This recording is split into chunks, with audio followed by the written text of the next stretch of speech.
Amor proibido em Chicago. Neve sobre concreto Chicago. Inverno de 2023. A cidade cintilava sob a neve recente, um véu branco cobrindo os arranha-céus, os becos estreitos, os telhados de bares elegantes e as ruínas esquecidas dos subúrbios decadentes. A cidade era bela, cortante, como ele. Peter Sullivan observava tudo de sua cobertura, uma torre de vidro espelhado na Magnificent Mile. No copo em sua mão, o uísque refletia a luz da cidade como ouro líquido. Aos 37 anos, Peter era o rei não coroado do setor imobiliário. Alto, cabelos castanhos penteados para trás, rosto firme e olhos penetrantes. O terno sob medida moldava seu corpo atlético, mas era no olhar, frio e analítico, que se via o homem por trás da fortuna. Por favor, aperte o like, se inscreva no canal e compartilhe com seus amigos. Naquela manhã, em uma sala de reuniões cercada por assistentes e advogados, Peter assistia a um homem humilde, um pequeno proprietário de terras, que estava ali para assinar uma transferência de sua casa, com uma cara de medo e com mãos trêmulas. "Você está fazendo a escolha certa, Sr. Ortega", disse Peter com um sorriso que escondia aço. "Com essa venda, sua família viverá confortável. Já a casa, bom, ela cairia com o próximo inverno de qualquer forma." Era assim que ele operava: charme, ameaça sutil, persuasão implacável. Do outro lado da cidade, em um apartamento modesto sobre uma livraria, Helena Mates examinava documentos em papel manchado e planilhas criptografadas. Aos 32 anos, ela era uma jornalista investigativa conhecida pela coragem e pelo faro aguçado.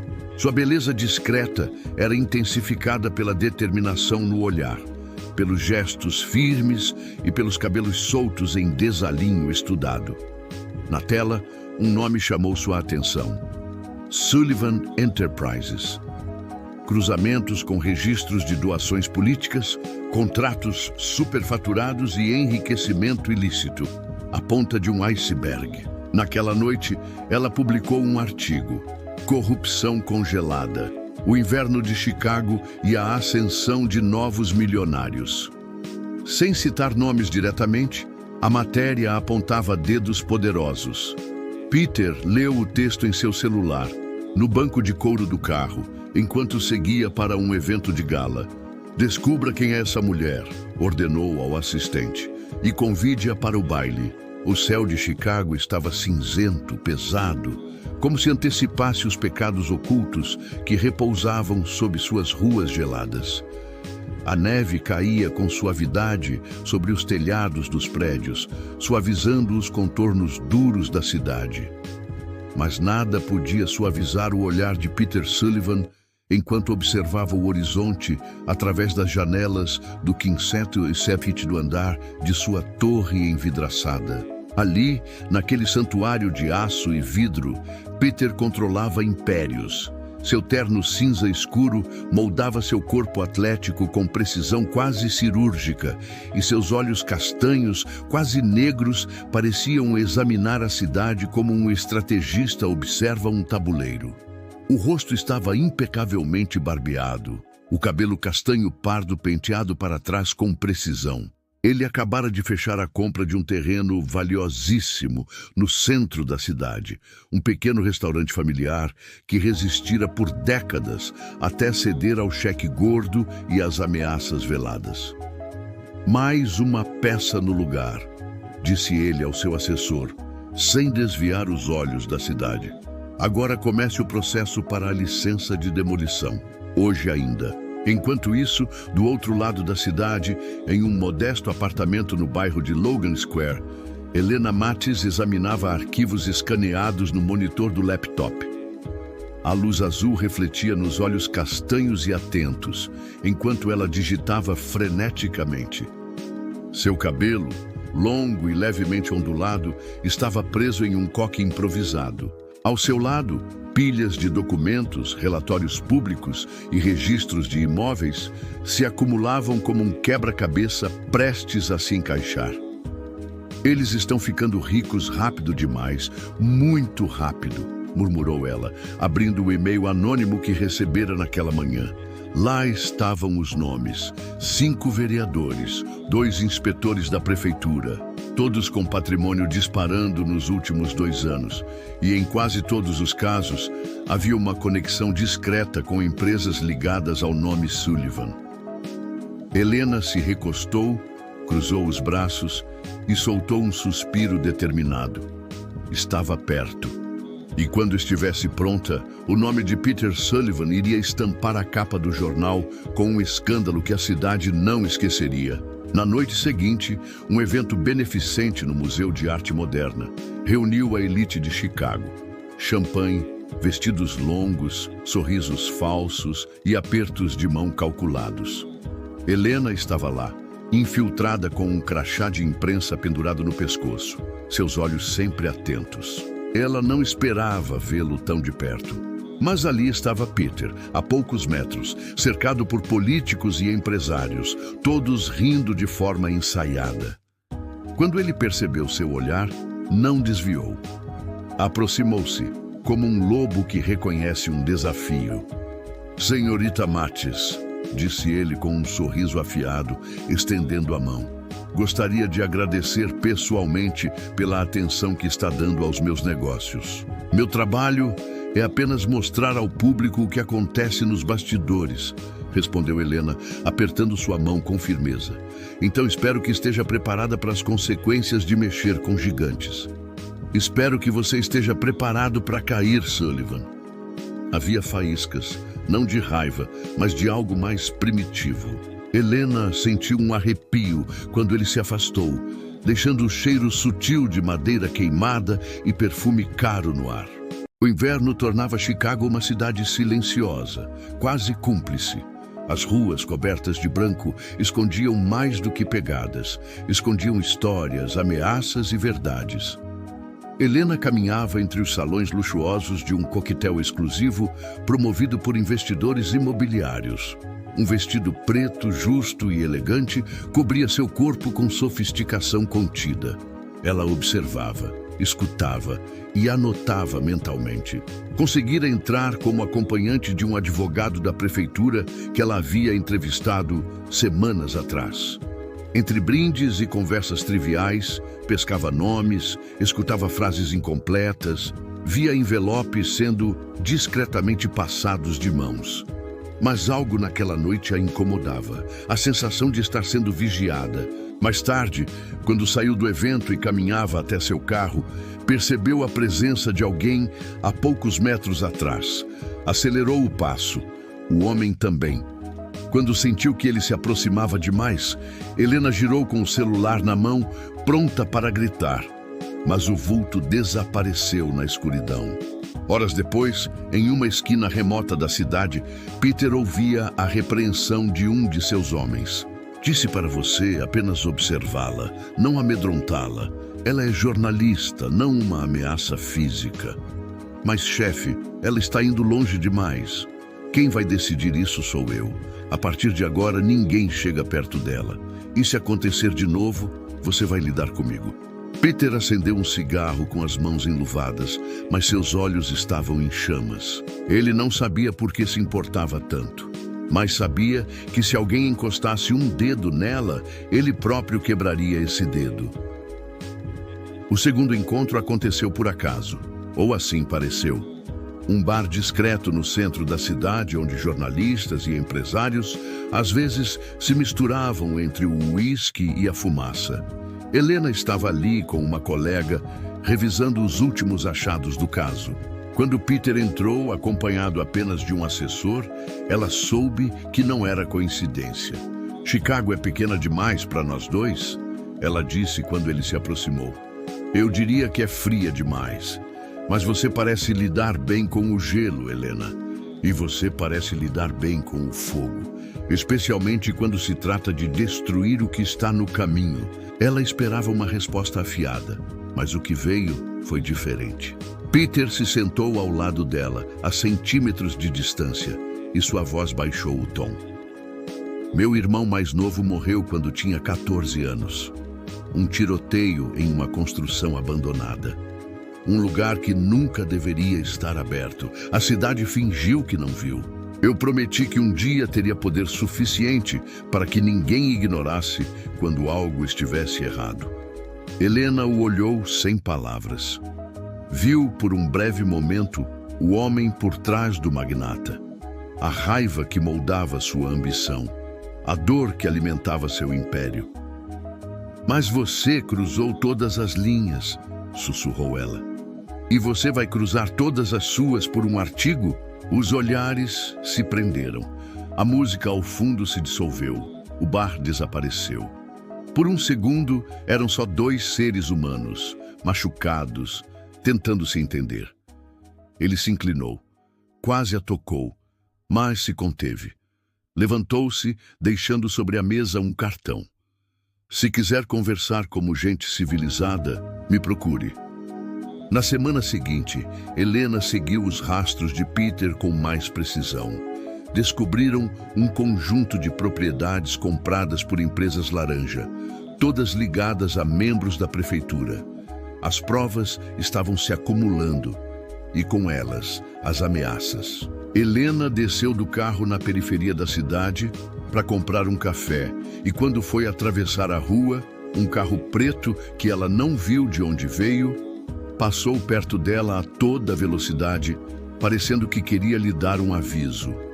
Na tarde, em que quase foi atropelada por um carro preto sem placas, Helena soube, alguém queria silenciá-la. A polícia foi evasiva. O editor do jornal lhe sugeriu que desse um tempo, mas ela não se curvou. No fim daquela noite, Peter apareceu em sua porta. Como você soube? Ela perguntou surpresa. Eu tenho olhos por toda a cidade e ouvidos. Você mandou me seguir? Eu mandei te proteger. Ela queria odiá-lo, queria expulsá-lo. Mas em vez disso, o puxou pela gola do casaco, impulsiva, furiosa, vulnerável. Você é um monstro, sussurrou ela.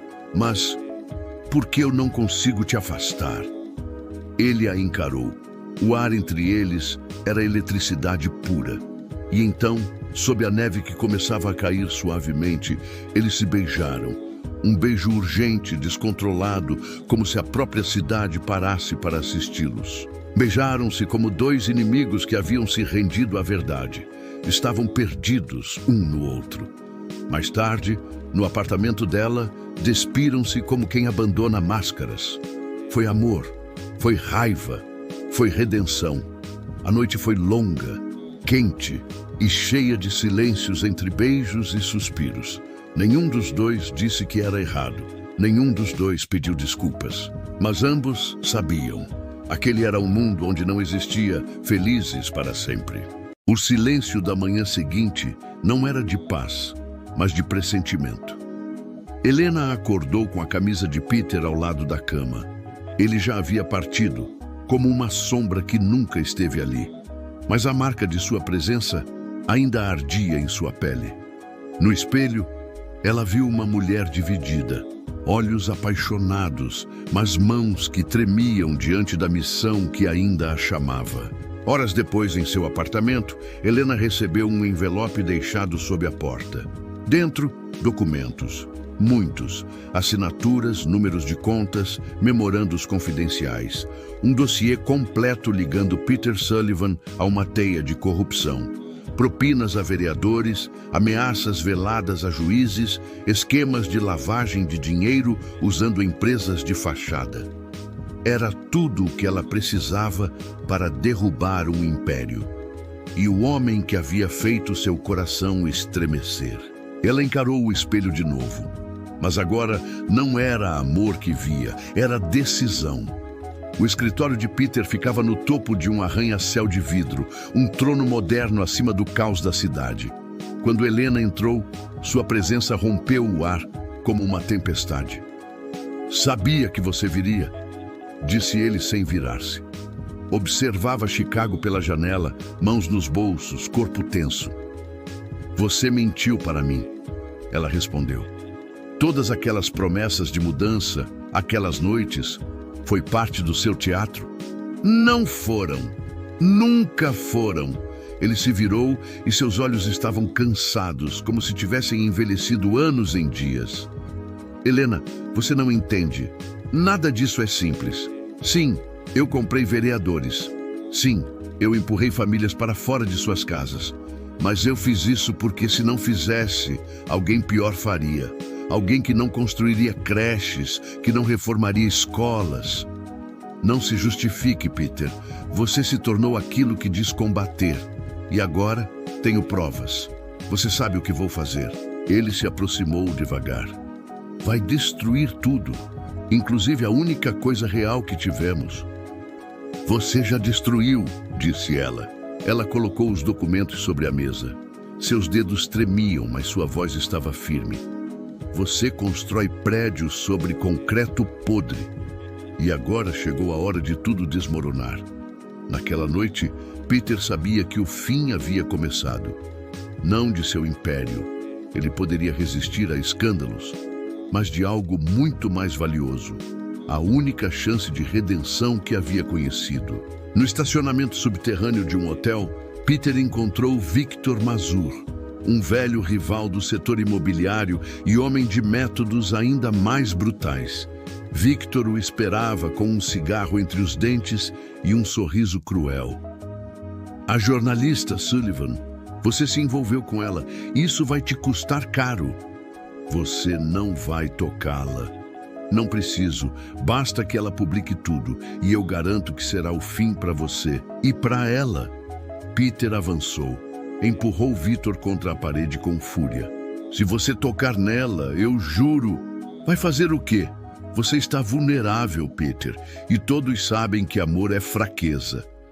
Peter recuou, mas em seus olhos havia algo novo. Desespero e decisão. Naquela noite, ele tomou uma atitude que jamais havia considerado antes. Helena estava em casa, terminando de redigir o artigo que mudaria sua carreira e talvez sua vida. Quando o interfone tocou, não esperava vê-lo novamente. Mas lá estava ele, encharcado da neve, os olhos como pedras em brasa. Antes de você publicar, me escute uma última vez, ela permitiu. Não por ele, mas porque parte dela ainda ardia por dentro. Eu fui tudo o que você disse, mas nunca com você. Com você, eu fui real. Pela primeira vez em anos. E se tudo isso vai acabar, que acabe com dignidade. Ele entregou um pendrive, nomes, valores, gravações, provas que o incriminavam ainda mais do que o dossiê que ela possuía. É tudo que você precisa para me enterrar de vez, mas também para proteger você de quem virá depois. Por quê? Por que me dar isso? Porque se eu não puder mudar por mim, que pelo menos mude por você. Ela o encarou, os olhos cheios de lágrimas que se recusavam a cair. Eu te amei, Peter. Eu ainda amo você. Eles se abraçaram como quem se despede do próprio coração. Ela sabia que precisava deixá-lo partir. E ele sabia que o amor que sentia por ela era a única coisa que o tornava humano. Helena publicou a matéria 2 dias depois. Peter Sullivan desapareceu na manhã seguinte. Ninguém sabia para onde foi. Alguns diziam que fugiu para a América Central. Outros que foi preso secretamente para proteger nomes mais poderosos. Ou, o pior, ter sido eliminado como queima de arquivo. Mas Helena sabia que onde quer que ele estivesse, havia escolhido se perder para que ela pudesse se salvar. Chicago estava coberta por uma nova camada de neve, silenciosa, densa, quase respeitosa.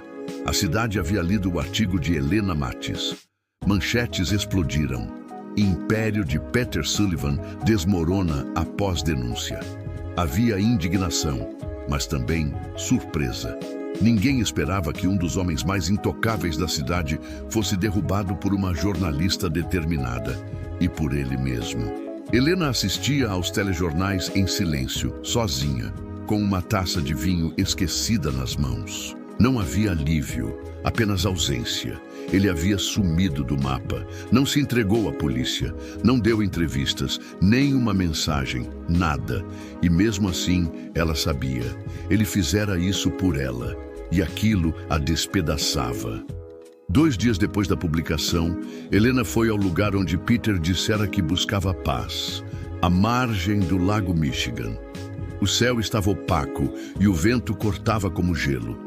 Mas ali, naquela imensidão cinza, ela o sentia mais perto do que nunca. Peter surgira em sua vida como um furacão, sedutor, complexo, inaceitável, mas também sincero quando mais importava. Não se redimiu por completo, mas deu a ela algo que nenhum outro homem dera: verdade, mesmo na queda. Ela permaneceu ali por horas, até que a luz do fim da tarde se apagou, engolida pelo horizonte branco. O inverno cedeu lentamente à primavera, mas a ausência dele permaneceu, sólida como concreto. Helena seguia com sua carreira, agora requisitada por grandes jornais, elogiada por figuras políticas. Mas a glória parecia incompleta. 1 ano depois, ao voltar de uma entrevista, ela encontrou algo inesperado na caixa de correio. Um envelope sem remetente. Dentro, um bilhete simples, escrito à mão. Helena, eu vi as manchetes. Você brilhou como imaginei que brilharia. Espero que tenha encontrado paz, mesmo que eu tenha levado um pedaço dela comigo. Cancún é linda nesta época do ano. As praias são ainda mais belas quando alguém que se ama aparece do nada. Ela apertou o papel entre os dedos, o coração disparado. Sabia que poderia significar tudo, ou nada. Uma provocação, uma lembrança, um convite. Mas havia esperança ali. Naquela noite, Helena ficou horas encarando uma passagem aérea para Cancún, deixada junto do bilhete. As palavras ecoavam em sua mente como uma música que se recusava a acabar. Ela não sabia se deveria ir, se ele ainda era o mesmo, se ainda havia tempo para eles. Mas pela primeira vez em meses, ela sorriu. Não por ele, mas pelo que ele havia lhe devolvido, a capacidade de sentir. E quando a manhã seguinte chegou, ela já havia feito as malas. No canto de uma praia escondida no México, um homem de cabelos castanhos e camisa branca caminhava à beira-mar. Seus olhos, embora marcados por cicatrizes que o mundo jamais entenderá, brilham quando veem a silhueta que se aproxima. Ela traz o passado nos olhos, mas o futuro nos passos. Não se falam de imediato, não precisam. Apenas caminham lado a lado, como se a areia e o vento soubessem que ali o impossível por um instante deixara de existir. Obrigado por assistir até o fim. Por favor, deixe o like e se inscreva no canal. Me diga nos comentários se você fosse o Peter, deixaria um império por um grande amor? Ou se colocando no lugar de Helena, você arriscaria perder seu amor para fazer o correto?